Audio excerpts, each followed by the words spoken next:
الزمالك بطلا للسوبر الافريقي بعد فوزه على الاهلي بضربات الجزاء بعد تعادلهم في الماتش في التسعين دقيقة بنتيجة 1-1. فصلي على النبي كده وتعالى احكي لك ايه اللي حصل في الماتش. مبدئيا الماتش ابتدى بكرة خطيرة عالمية، فاول من وسام ابو علي بيسددها على المرمى، وبيتألق محمد عواد اللي في اخر لحظات هو اللي ما كانش هيبدأ اصلا الماتش، وبسبب اصابة محمد صبحي بقى هو اللي هيلعب الماتش. حرفيا تحس ان هو يعني لعب الماتش عشان يشيل الكرة دي، كرة صعبة جدا، وفي بداية الماتش كان هتبقى حلوة قوي لوسام ابو علي.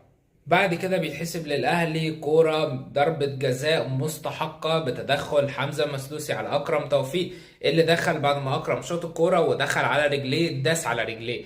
الحكم بيرجع للفار وبيحسب ضربة جزاء للنادي الأهلي عشان يخش وسام أبو علي ويعلن عن الهدف الأول للأهلي في السوبر